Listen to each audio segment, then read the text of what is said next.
안녕하십니까. 방금 소개받은 이등영인이라고 합니다.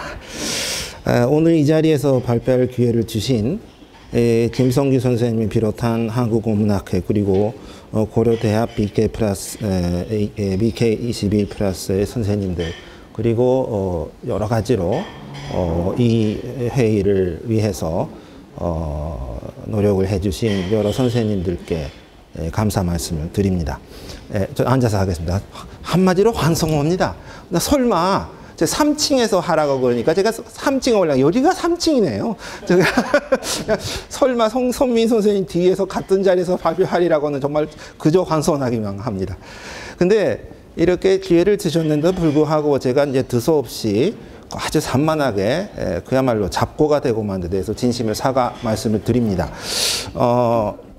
한중 언어 접촉이라는 거대한 분야의 여러 측면에 언급하려 하다 보니까 이것도 아니고 저것도 아닌 것이 되는데 대해서 사과를 좀 간추려서 발표를 하겠습니다. 17페이지를 보시기 바랍니다.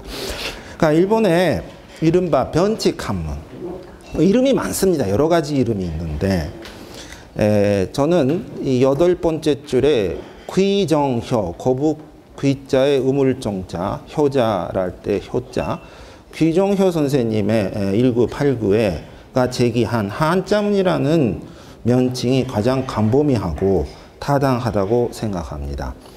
조금 밑에 한자문에는 가타카나 문자로 토가 기입된 순 일본어에 가까운 자료로부터 거의 전칙 한문에 가까운 자료에 이르기까지 다양한 문체들을 포함합니다. 이러한 한자열로 표기된 변칙 한문을 포함한 그런 거를 광의 명칭으로 한자문. 근데 사실 오전에 강은진 선생님 발표에 언문일치에 대해서 언급이 있었는데 물론 일본은 히라가나만으로 된 평안시대 가나문학 같은 것이 있습니다. 그러니까 이중 문호제인데 적어도 에도시대, 강호시대, 명치시대까지 중요한 것은 한문하고 한자문이었습니다. 자료적으로 대반이 그쪽입니다. 가나문학은 서브컬처였습니다. 그러니까 근데 그것이 그 의상이 높아진 것은 그야말로 네이션 스테이트 빌딩 하면서 우리도 군문학이 필요해서 군문학사가 필요하기 때문에 가나 문자로 된 자료를 모아서 엮은 것이 군문학이지 않습니까? 그러니까 적어도 19세기까지 일본에 있어서 중요한 것은 가나보다 한자 한문이었다는 거. 그거는 한국과 거의 비슷하다고 저는 생각하고 있습니다. 자, 중간쯤에 한국어학에서 사용하는 차자벽이라는 수로에는 향면표기, 향찰, 구결, 이두 등이 포함이 됩니다. 그런데 향찰 표기, 향찰 속독 구결은 한국어로 음성화할 목적으로 사용된 표기 체계이므로 한자를 빌려서 한국어를 쓰기 위한 표기법, 즉 차자 표기라는 명칭을 명실공히 채워난 것이라 할 수 있습니다. 그러나 이두문 및 순독 구결을 포함한 현도 한문을 포함한 한문 및 변칙 한문은 여기서부터 여기까지가 명백하게 한문이고 여기서부터 여기까지가 이두라 그렇게 구분하기 어려운 요소를 내포하고 있습니다. 본거에서는 이두문과 현도 한문을 포함한 한문을 편의상 한국의 한자문이라 부르기로 합니다. 신라시대에 한문 훈독과 한국 한자음이 성립한 것을 저는 한자권 최초의 대한중국화 현상이라고 간주한 바 있습니다. 한자권에서는 중국어의 지식 없이 자국어를 통해 모든 한족과 한엽불존에 접근할 수 있게 되는 이러한 대한중국화 과정을 거침으로써 중국어 화자화를 면한 상태, 즉 언어적 독립을 유지한 채 중국어 문명을 얼마든지 수용할 수 있는 지위를 획득하게 됩니다. 자국 한자음의 확립은 중국어에 나타나는 모든 요소를 자국어화 혹은 차용어 아니면 차용구화하는 장치입니다. 그러므로 한국 한자음으로 직독되는 현도 한문, 이두문 역시 한국어 문장의 일종이 됩니다. 당연히. 동시에 이들 자료는 중국어 변종으로서 중국어학의 입장에서 분석할 수 있는 중국어 자료이기도 합니다. 5장에서 이 논문의 5장에서 조선 말기의 이두 소설의 분석을 통해서 이 중국어학적인 그 이두 자료의 가치를 재조명해 보고자 합니다. 이어서 6장에서 조선시대 한자문과 개학이 국한문의 중국어 요소를 별경키로 합니다. 8장의 결론 부분에서는 조선시대 후기 이래 한문이 가졌던 위상을 보편어와 소고의 관점에서 논하기로 합니다. 7장에서는 한국어 화자에 의해서 쓰여진 구어 중국어에 대해서 살펴보기로 하겠습니다. 자, 2장에 들어가겠습니다. 기원전 2세기부터 4세기 초까지 낙랑군, 특히 조선현을 중심으로 한 한반도 북부는 중국어가 통용될 수 있는 지역이었습니다. 유군의 1992, 주진학 기타 1015 등을 위시한 중국어 방언사 연구에서 한나라 때 한반도 북부를 중국어 방언구로 규정하고 있습니다. 그 근거는 양운의 방언입니다. 양운은 27년 동안 수도에 있으면서 공무 등으로 상경해오는 한나라 각지의 방언화자에게 방언을 수집해서 방언을 저술했습니다. 유군계 2992에 의하면 남쪽은 호남성, 동쪽은 조선에 이르는 14개 방언구역이 확인되는데 조선은 그 각 지명 중에서 가장 많은 27개 용례가 게재되어 있습니다. 예문 1과 같습니다. 즉 무엇을 어디에서 무엇이라고 한다란 기술 방식으로 방언형이 제시되는데 조선이란 지역명이 가장 많다는 사실은 조선 방언이 다른 중국어 방언과 차이나는 부분이 많았음을 시사해 줍니다. 네, 중국의 이런 방언사 책에 보면은 한반도 북방부가 중국어권으로 지도가 그렇게 돼 있는데 저는 주석 6번에 좀 썼는데 5번하고 6번 난랑군, 대방군, 선내 한전된 중국어 사용했을 것이며 선내외의 현직의 주민의 모는 예어 혹은 한어 등 현저였을 것이며 한어, 예어 등 재래 언어들이 사용되는 다원어 공강이었다는 게 사실에 더 가까웠을 것이라고 생각합니다. 특히 방언에 나오는 27개 단어에 정말 그것이 모두 다 중국어인지 다시 한번 확인해 볼 필요가 있다. 왜냐하면 호남성의 그 방언의 자료는 소수민족의 묘의 어형이 나오기 때문에 그 당시 평양에서 사용되었던 27개 중에 정말 그 현지의 요소가 없었는지 이건 사실 지금 이게 일본에 가자마자 다시 그 준비가 되는데 이제 지금 중국어 상고하는 사람들하고 같이 그 검토회를 이번 연도 후반기에 지금 계획 중입니다. 그거 정말 좀 할 필요가 있다고 생각합니다. 자, 좀 띄워 넘어갑니다. 4페이지에 보시기 바랍니다.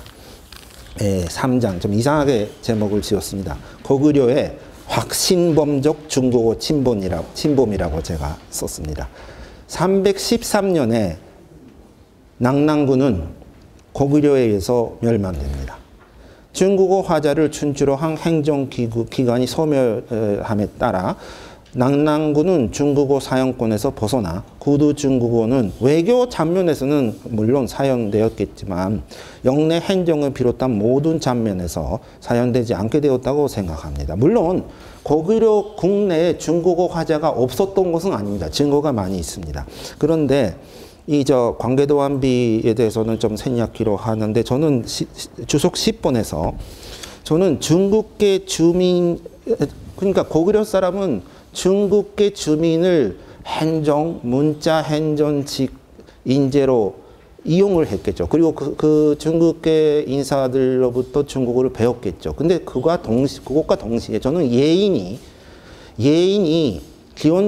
기원전부터 중국식 선실을 가지고 있었습니다. 제일 오래된 이름이 남녀라는 사람인데 하여튼 저는 위진대의 민이라고 불렸던 사람들 바이링갈이 많이 있었던 게 아닐까 그런 생각을 해봅니다. 3.2 중원 고구려비가 가지는 언어 문화사적 의미.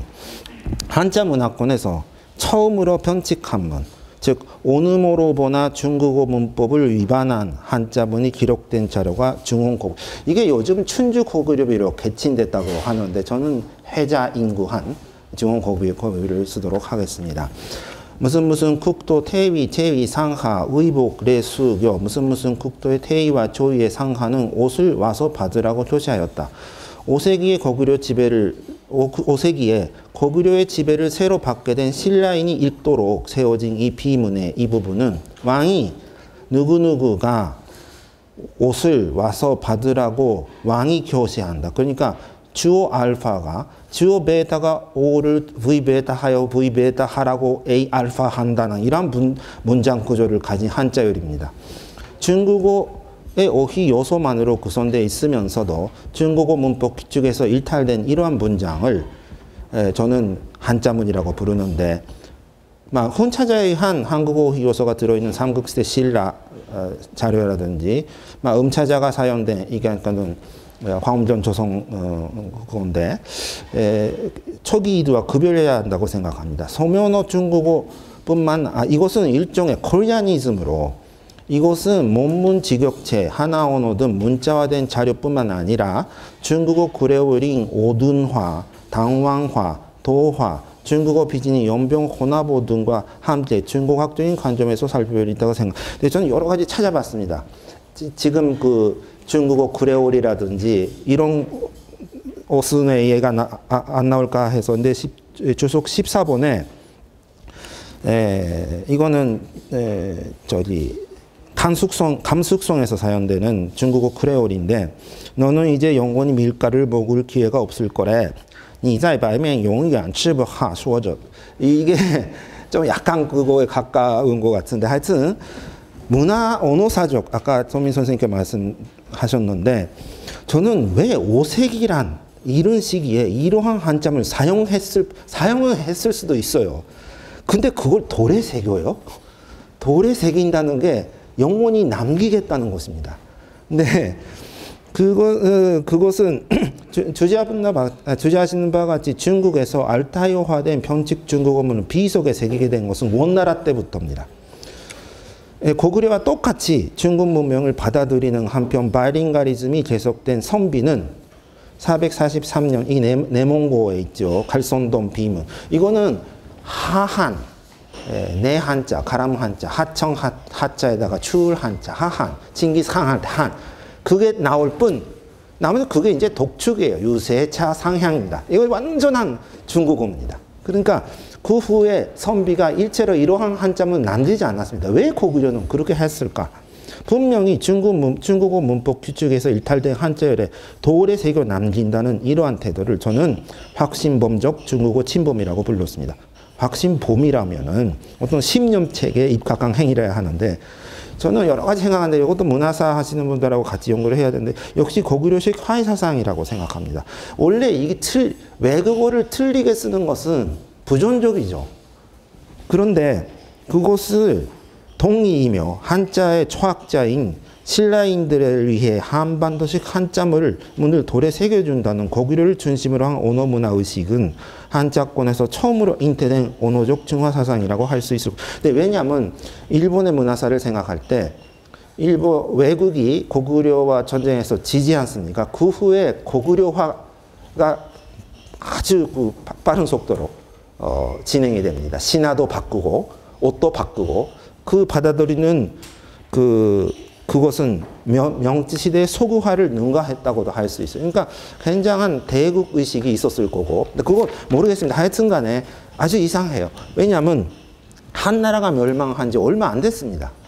그런 시대에 이러한 이상한 중국어를 갖다가 돌에 새긴다는 거, 이게 왜 고구려에서, 근데 그렇게 했으니까 신라에서 그렇게 시작하게 한 거고, 이것이 맨 처음에 일어난 중국어 한자권에서 맨 처음에 일어난 위반 행위.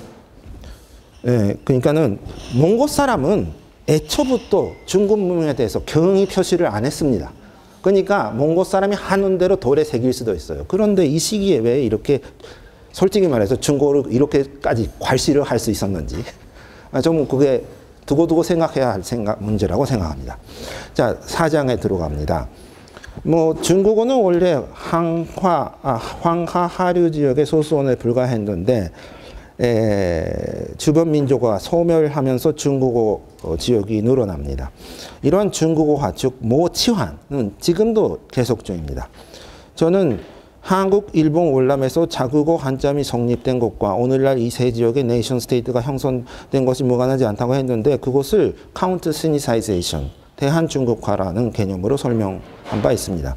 중국 주변의 언어들은 한자 중국어를 도입하면서 바이링갈리즘, 코드 스위칭을 거쳐서 중국어 모노링갈로 표현해 왔습니다. 이거는 뭐 춘추 시기 이래 뭐 그리고 이제 후대 선비어, 고라노, 여진어 뭐 매거하기에 힘들 정도로 허다합니다. 중국 문명, 한자 문명을 전면적으로 받아들이면서 언어적 독립을 산실하지 않기 위한 기제가 바로 대한중국화입니다.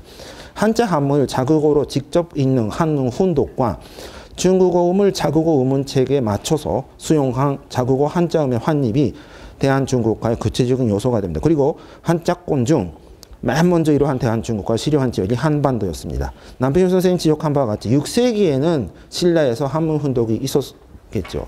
김은경 선생님이 2010년 책에서 아주 재미있는 예를 제시를 하셨는데 해초가 왕 오천축국전을 썼을 때 여인 제도라고 썼는데 이게 중국어로는 말이 안 돼요. 유ren자이토 여자가 머리에 있다. 이게 무슨 말이냐면은 류판이에요. 요판이에요. 그러니까 삭발하지 않은 여자란 뜻이에요. 근데 여기서 보면은 머리, 두부와 두발을 구별하지 않았습니다. 한국말 다 머리잖아요. 그리고 요우하고 짤. 저는 중국어 교사예요, 지금. 근데 이제 짤하고 요우의 구별은 일한령 일학기에 가르칩니다. 근데 뉴렌자이토 이게 이제 말이 안 돼요. 왜 이렇게 됐냐면 해초가 신라에서 한문을 배울 때 훈독으로 배웠기 때문에 이 두자는 머리다, 제자든 유자든 있다다 이렇게 배웠기 때문에 이런 오류를 범했겠죠. 이러한 훈독의 전통 이손 결과를 신라에서 한자 한문을 배운 해초는 두자를 중국어의 도가 아니라 모리에 해당되는 신라어 신라어를 표기하는 표기 단위로 요와 자이를 구별 없이 중국어의 신라어에 있다에 해당하는 표기로 인식했을 겁니다. 이렇게 한자를 외국어가 아니라 자국어 표기 문자로 인식하는 방법이 대항중국화, 즉 아무리 한자 한문을 배워도 중국어 습득과 무관하게 중국어 화자함이 없이 중국 문화를 흡수할 수 있는 장치가 됩니다. 이선희 선생님이 521년에 백제 사자와 함께 신라 사자가 남정에 갔는데 말이 안 통했다. 그리고 말이 안 통했기 때문에 신라에는 문자가 없다. 나무에 뭔가 새겨가지고 이렇게 교신한다. 근데 그걸 왜 막지 못했냐 하면은 사실 503년에 냉수비가 있습니다. 그러니까 그 시기에 국내 정치용으로 문자를 사용했는데 이성희 선생님은 리테러시는 있었으나 오랄리티가 없었다. 그러니까 그리고 또 중요한 것은 신라인은 고구려인한테 한자를 배웠습니다. 한자권에서 지금까지 증명할 수 있는 것 중에서 비중국어 화자한테서 한자를 배운 첫 번째 예가 신라고 두 번째가 우리 외국입니다. 그러니까 직접 중국인한테 배우지 않았습니다. 근데 또 재미있는 예가 산돈반도의 신라인 커뮤니티에 관한 것입니다. 일본의 원인이란 스님이 중국에 가서 여행기를 썼습니다. 입당구법 순례 행기란 책인데 이때 견단사에는 재미있는 게 중국에 가는데 신라어 통역관을 같이 데리고 갑니다. 왜냐? 산돈반도를 비롯한 많은 단나라 지역에 신라인이 있고 또 신라인은 중국어도 하니까 그 사람들의 협조를 구하기 위해서 아예 그거를 생각을 했고 그때 이제 산돈반도 적산에 잠보고의 근거지가 하나 있었습니다. 그 잠보고의 근거지인 적산의 신라인 커뮤니티에 왕로와 귀로에서 체류했습니다. 그때 이제 기록이 8페이지 맨 위에 있습니다. 이 적산 법화원에 동료 스님 3명과 같이 이렇게 신라인만 있는 자리에서 저녁과 이른 아침의 예배는 중국어로 나머지 강경 및 예불 참회는 다 신라어로 행해지고 있다는 기록이 있습니다. 그러니까 언어를 이중 사용했다는 거죠. 그리고 뿐만 아니라 신라어로 독선된 계문을 듣고 음세, 파사, 본국이 그러니까 일본음과 굉장히 비슷하다. 근데 재미있는 건 원인이 비해상 연력사 사람입니다. 연력사는 일본에 오음과 한음이 있는데 한음, 그러니까 단나라 때 들어온 장강음의 본고장입니다. 거기서 공부한 원인이 소리가 비슷하다 하는 것은 굉장히 재미있는 이게 마치 오늘날 해외 한국인 교포사회, 저도 이제 기독교 교회에서 조사한 적이 있어요. 제일교포와 뉴카마들의 어떤 언어적 인터랙션이 있는지. 그러니까 10시부터 일본어로 예보하고 12시부터 한국어로 한. 근데 마치 그거를 반복해 하는. 근데 그렇게 많았던, 그리고 중국 전국을 합치면 수십만에 도달하는 한반도의 주민들의 언어는 남김없이, 흔적 없이 사라져버려요. 그러니까는 중국어 화자가 된 거죠.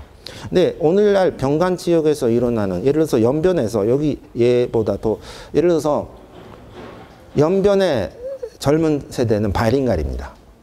근데 예를 들어서 뭐뭐 해도 괜찮다를 뭐뭐 해도 매셔라고 하거든요. 그러니까 예를 들어서 너는 안 가도 될 거야 절대로.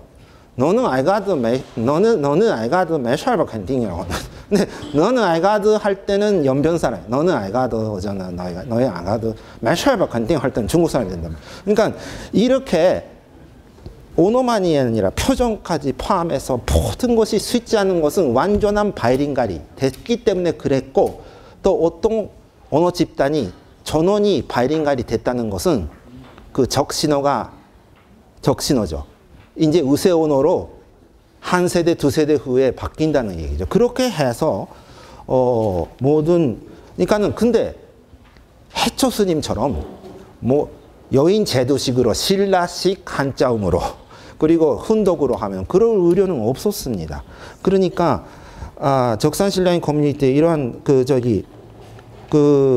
이것은 나단 전쟁에서 신라가 졌다고 생각하면, 왜냐하면 중국 완조는 3인 전책이라고, 그 지역에 있던 원주민을 멀리 이주시키고 또 거기에 중국인을 이주시키니까 그러면 중국어권이 되는 거죠. 그러니까 한반도에서도 일어났을 수 있던 일이라고 생각합니다. 통일신라 시기의 한자는 물론 이른바 전래자음하고는 차이가 나죠.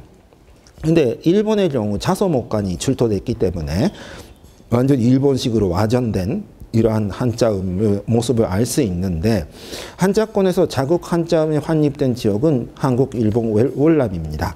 근데 재미있는 것은 이 세 나라 지역 중에서 관찬 운소가 변찬되어 온 지역도 역시 한반도뿐이에요. 그러니까 특히 이제 한글 찬제 이후는 현실 중국음과 대조하면서 국어 한자음을 표준을 완조가 제시하여 온 것은, 저는 이건 자각적인 대한중국화의 현현이라고 생각합니다. 한문 훈독이 있어온 지역도 이 세 나라뿐입니다. 하늘천 따지와 같이 이런 것도 이 세 지역뿐입니다. 이러한 국훈에 성립된 지역에서 쓰여진 한자문에서 음독되는, 즉 소리내어 읽히는 한자열은 각 국어인 동시에 중국어입니다. 이하에서는 조선 말기 이두소설의 예를 하나 들어서 실제로 중국학적인 관점에서 분석을 해보고자 합니다. 제가 작년에 쓴 논문입니다. 와사오건이란 이두소설이 있어요. 이두소설이 3편밖에 없는 걸로 알고 있는데요. 동양문고에 있습니다. 사본입니다. 18세기 후기에 쓰여진 것으로 생각이 되고, 또 19세기 초에 죄송합니다. 이거 내가 잘못했네. 그러니까는 죄송합니다. 1700, 이거 왜 이렇게 됐지? 도광이니까 하여튼 19세기 것입니다.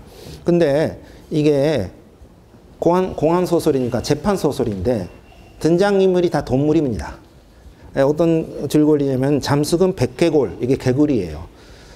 개구리의 아들 올창이죠. 백올창이 원수인 진대맨, 뱀한테 물려 죽은 살인사건 둘러싸고 목격자들의 증언하는 형태로 쓰여져 있는 공안소설입니다. 등장인물은 모두 동물인데 이는 그 당시 향촌사회의 여러 계층을 대표하는 인물을 암시합니다.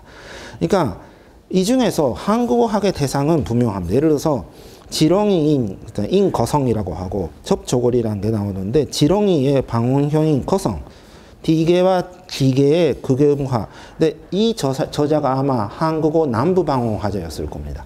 그리고 많이 나오는 이두라든지 토는 이거는 한국어학의 대상이지 중국어학의 대상이 아닙니다.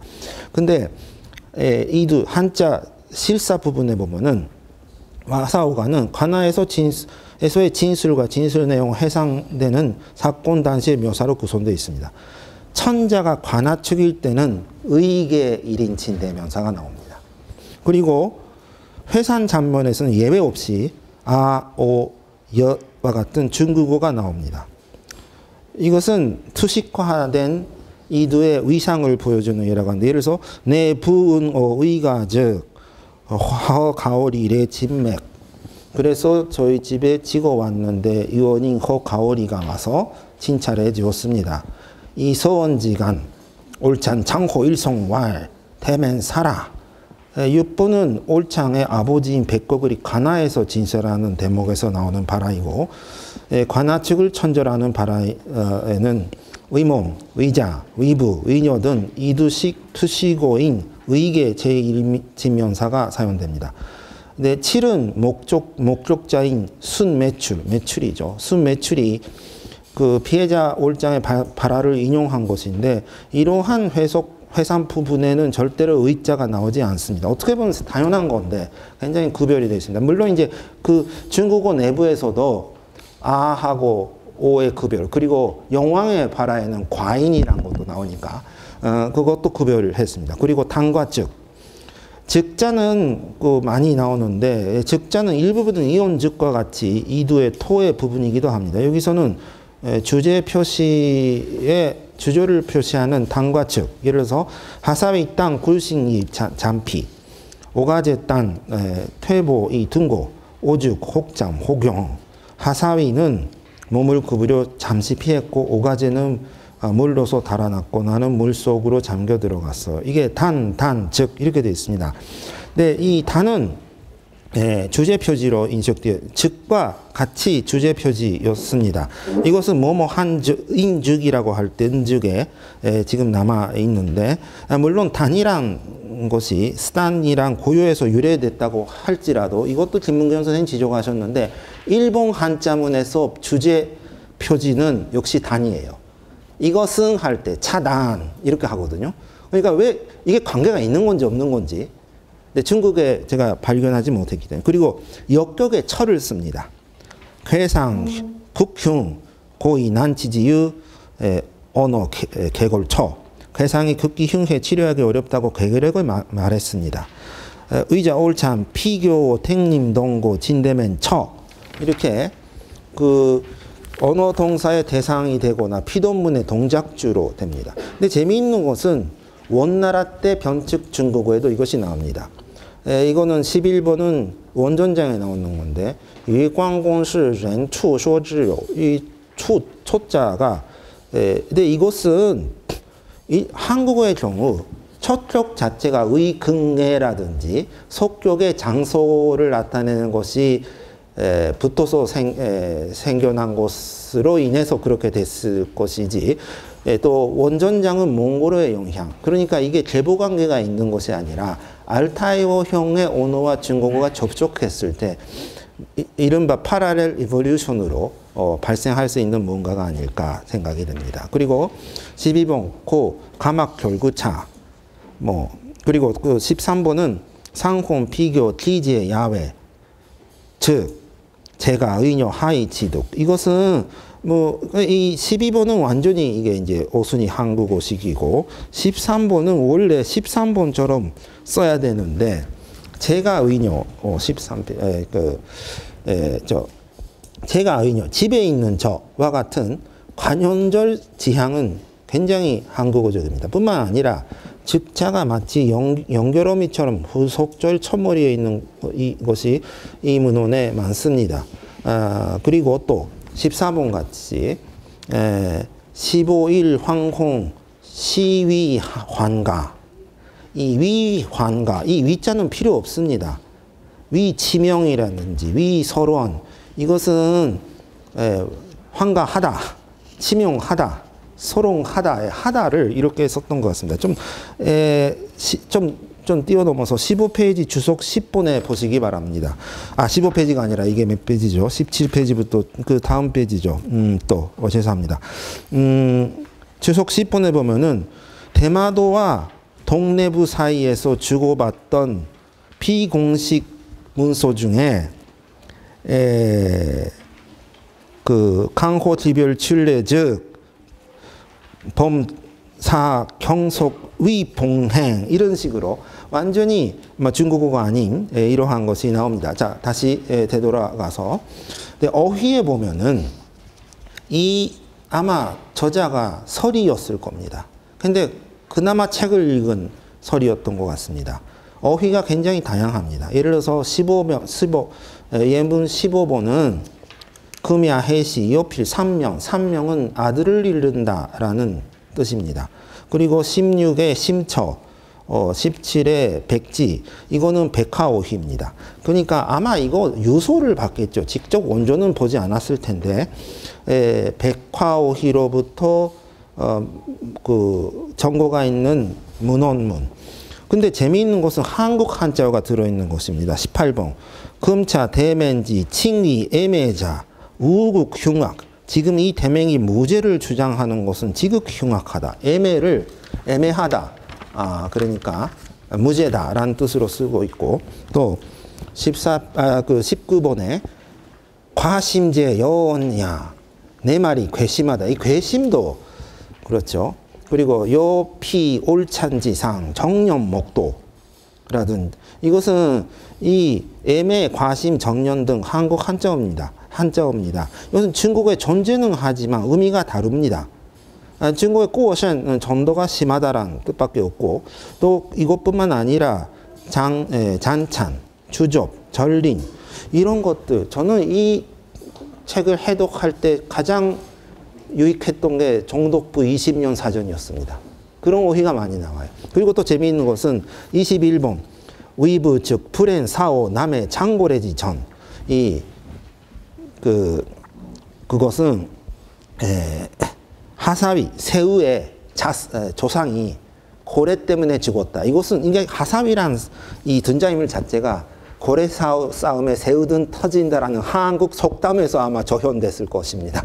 장고래라고 일단 이름은 줬는데, 근데 아그 부지 위호야 이것은 아마 중국어 같으면 조선 도서 부파호 그러니까는 송아지는 보험 무서운 줄 모른다라고 하지 개가 아닐 것입니다. 이러한 것을 포함. 근데 이러한 것은 본인의 의식으로는 한문으로 썼다고 생각되는 곳에도 나옵니다. 예를 들어서 23번은 보진단 연행 일기인데 거기 어머님 그러니까는 모주, 순모주라는 게 나옵니다. 근데 이 저자가 모주, 순모주라는 중국어가 없다는 걸 몰랐을 리가 없습니다. 그러니까 이것도 역시 경의 표시를 위해서 일부러 그렇게 썼을 것이고 또 그리고 또 한국어 요소가 있다고 해서 중국어가 아니라고도 할 수가 없습니다. 예를 들어서 24번 여전더러 짓거여 예전처럼 바른 대로 말하라 하고 근데 이것은 더러라든지 여는 한국어죠. 근데 이 삼삼풍 선생의 논문에 보면은 도시원의 주석에도 그런 것이 있답니다. 근데 예를 들어서 26, 27은 이거는 중국의 그 감숙성과 청해성의 중국어인데 니早上写这会他啦祖母在너 아침 시에라고 한 사라고 하는 것은 부터예요. 지금까지. 그리고 이엔츠 따라 담배 피우느니 이게 옷순이 완전히 알타이식인데 이 타라는 그런데 어디서 왔는지 알 수가 있습니다. 이것은 몽고로 할하라 하면 탈에서 온 건데 뭐뭐 하도록 뭐뭐 할 때까지. 근데 이러한 소수민족어 요소가 들어있어도 중국어의 변종일 수 있다면 이두문도 그렇게 볼 수도 있지 않겠는가. 그것이 제가 생각하는 바입니다. 극한문의 다양성 좀 서둘러서 하겠습니다. 시리아 방송대국에 보면 낭일 이등후가 한국에 내함에 이것은 한국어 옷은 피견돈 불약한 이거는 편측 한문 원래 한문은 불약견돈이라야 합니다. 그리고 마지막 오호라 톤제라 이것은 완전한 중국어. 자 이것은 나중에 분석하기로 하겠습니다. 근데 이제 그 시간이 없어서 간단하게 말씀드리겠는데 7장은 한국인이 쓴 구두 중국어의 예입니다. 사실 한국어사 가운데서 춘열왕 이후에 고려시대는 한반도 지식인의 중국어 능력이 가장 높았던 시기죠.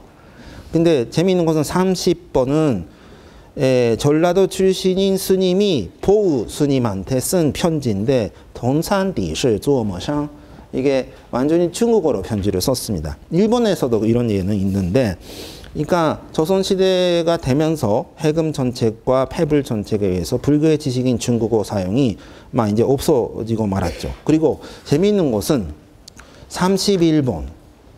이거는 열하일기예요. 근데 이게 가짜 중국어입니다. 알면 니면더 나디人民 이 니면더 알면더라고 적자가 붙었어요. 그리고 32문은 이 화엄차료라고 19세기에 요동성에서 요양성에서 무역에 종사한 상인들이 사용했던 회화책입니다. 你的喜欢不喜欢나. 그리고 33, 34는 20세기 말에 조선족 노인들이 그는 고기 3근을 샀다. 그는 배를 타고 왔다. 이렇게 하네. 他的三亲的时候买了. 肉卖了. 他的穿得起来了. 이 말이 안 되는 건데. 근데 왜 하필이면 연암 19세기 조선 상인 그리고 20세기 조선족에 이게 계보관계, 영향관계 일제 산정을 할 수가 없는데 왜 인친대명사 뒤에 적자를 붙은 것이 다만 뭐가 한국어라는 그 이유만으로 있는지 이런 것도 포함해서 저는 여러 가지 연구할 필요가 있다고 생각합니다. 결론 부분에 들어갑니다. 5세기에 고구려에서 한자권에서 처음으로 전국어 문법에서 일달된 한자문이 사용되기 시작했습니다. 5세기라는 이런 시기에 이 시도가 감염됐는가에 대해서는 언어학적 연구보다 그 당시의 고구려의 자아의식, 탈중국화 지향 등 문화사적인 연구가 필요할 것입니다. 지금 고구려는 후대에 한국 차연벽, 차자벽이 일본어 표기의 남상이라 하여도 과언이 아닙니다. 통일날 시대에는 향찰과 같은 차자표기법의 완성됨으로써 완성 손자가 틀렸네요. 자국어 시가지 편찬도 행해지기에 이르렀습니다. 이 점 역시 율련제 일본과 같은 탈중국화 현상의 현행이라 할 수 있습니다. 저는 훈민정음 반포는 다음과 같은 점에서 세계적으로 너무나 조숙한 시도였습니다. 1. 왕실과 나라의 백성이 언어적으로 동질성이 있다. 이것은 그 당시 유럽은 대가 바뀔 때마다 영토가 달라지니까 그런 동질성 의식이 없었죠. 버나큐라를 위한 알파벳을 찬제하겠다. 백성이 제 뜻을 시로 펼 수 있게끔 행정, 사법을 버나큐라라이제이션을 기도. 이것은 서구에서는 17세기가 되어야 실현되게 되는데 이 조속성은 버나큐라라이제이션이라는 관점에서 주목할 만합니다. 근데 그 한자권에서 언어 차립은 결국은 한문으로부터의 독립을 의미하는 이상 한국어에서 차자표기 연구와 한글 자료 연구가 주종을 이루어왔으면 너무나 당연한. 그런데 그것과 동시에 통신라 이후 그리고 조선시대 이후 특히 18세기 이후 한국의 식자증의 한문 논증에 굉장히 향상했습니다. 했다는 것은 그만큼 여러 계층이 한문 아니면 한문 비슷한 거 아니면 뭐 가짜 한문이라고 해도 뭐 하여튼 간에 그걸로 무엇을 쓰려고 해왔다. 이것도 중요한 역사지요. 근데 이건 일본도 마찬가지입니다. 명치 이전에 문, 글, 문이라고 하면 한문을 문이라고 했죠. 이건 똑같습니다. 근데 중국의 완영관 선생님은 그러니까 그래서 중국에서는 백가로 써야 할 장편 소설을 조선 사람은 괜히 문어로 썼다고 비판 많이 하는데 예를 들어서 여기 이게 숙현전의 한문판에서 후시 무시 고른치유 우이 정질 이게 소녀가 한 말입니다. 근데 이것은 역시 좀 어색해요.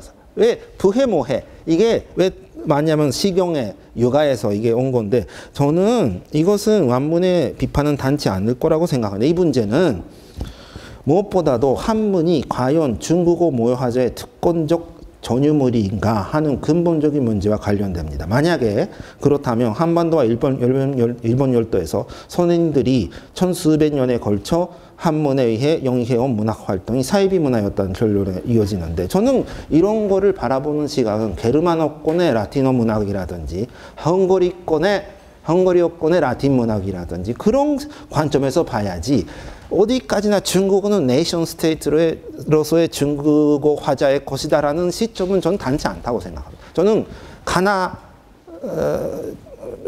문을 편증하는 나셔널리즘을 좀 공격하는 입장인데 근데 그것과 마찬가지로 한문이 중국어 화자의 전유물이 아니었던 거죠. 실제로 그 문헌어휘를 입에 담아서 말할 수도 있었던 것 같습니다.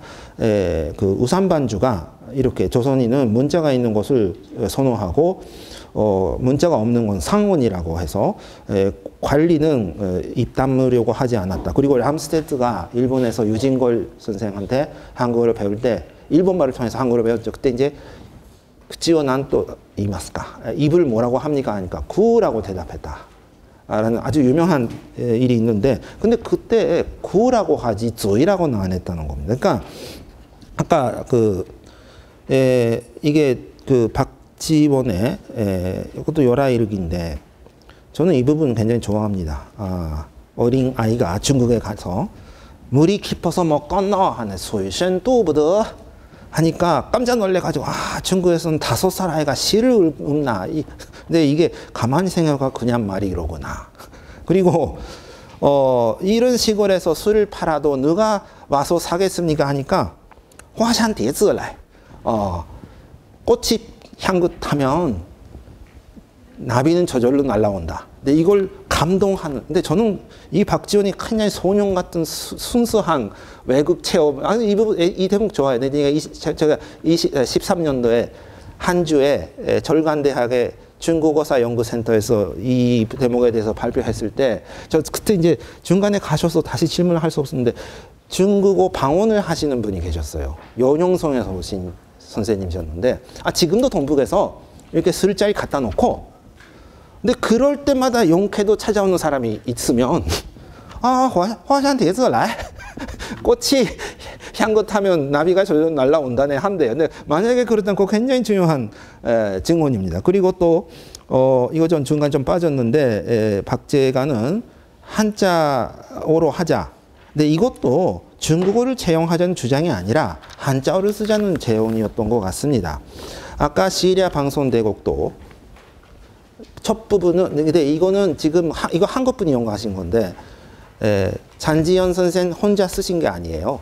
유근이라는 태종군 이사와 같이 황선신문 편집셋을 항아리를 갖다 놓고 통곡 통운하면서 붓을 돌려가며 썼는데, 근데 뒤에 갈수록 현도 한문이 됐다. 그거는 몸에 밴 문체가, 왜냐하면 과거 공부를 위해서 공부를 하신 분들은 몸에 밴 언어 자체가 현도 한문이었으니까. 그러니까 저는 이 문제는 개화기까지, 일본에서 메이지 시대까지 기본적인 언어가 한문이었다. 그러니까 이 언어 척적이기도 하지만 코스모폴리탄 랭귀지 버나큘라의 문제로 생각해야 된다고 생각합니다. 펄럭은 버나큘라에 의한 서기 활동이 이승 후에 코스모폴리탄 랭귀지로 다시 전환하는 예가 존재하는 것을 인도의 예를 통해서 그러니까는 안다선 틀렸다 이거죠. 그리고 주석에도 썼는데 말라벤 선생님은 출판 자본주의에 대한 반론은 한국의 금속 활자를 가지고 주장을 하셨는데, 하여튼 산스크리타이제이션, 후대에 가서 다시 고대어로 하는. 그러니까 이것은 킹 2006이라든지 윗만 2010 그리고 박신의 2014년에서도, 그러니까는 차자 표기가 있고 현찰 표기가 있고 또 한글 표기가 있는데 그것과 동시에 한문 능력, 보편어 능력도 향상되어 가는 그런 쌍방향적인 관점에서 봐야지 되지 않겠는가. 그리고 사성 구별도 없지는 않았습니다. 이것은 우산반주가 조선 지유 편측 입 삼성 상고 혼이 일성 고 간작 가곡 점 빕 낭찬지 운 이렇게 썼습니다. 그러니까 지금도 한국에, 저는 3년 전부터 한문학과 선생님들하고 좀 친하게 지내게 됐는데, 지금도 한국 한자음을 가지고 한시를 지으시는 분이 계시죠. 왜냐하면 받침이 있거나 길면은 직성이고 짧으면 평성이니까 그러니까는 신체사까지는 만들 수가 있습니다. 그리고 또 이거는 제가 출전을 표시하지 않았어요. 김일근 선생님의 언간의 연구에서 따온 건데, 이 명원 곤주가 순조에게 보낸 언간입니다. 근데 한글로 썼는데 그 뒤에 그 풀이를 한 거죠. 구추, 상야장, 독대, 등화, 경, 저두요 상행 격창 청아성이라. 근데 이것은 양반계급의 여성은 백년초에도 그렇지만 단어만이 아니라 그 단위의 한자열의 의미만을 배우고 차형은 배우지 않았습니다. 마치 베트남 같이. 그러니까 그러니까 한자 음과 한자 흔의 아소시에이션이 형성돼 있고 그거는 그 단위까지 갔었다. 그러면 이 구추, 상야장, 독대, 등화경 이게 한국어죠. 근데 중국어가 아니라고 할 수는 없지 않습니까? 저는 그렇게 생각합니다. 그러니까 저는 한글 전용의 정부적인 시도의 하나인데 한글 자료까지 포함해서 한국의 한문, 한자문 자료군은 중국어학적인 관점에서 연구할 가치를 가진 말하자면 옥양, 기름진 땅이라고 하여도 과언이 아니지 않을까 하는 생각을 해봅니다. 이상으로 제 발표를 마치도록 하겠습니다. 감사합니다.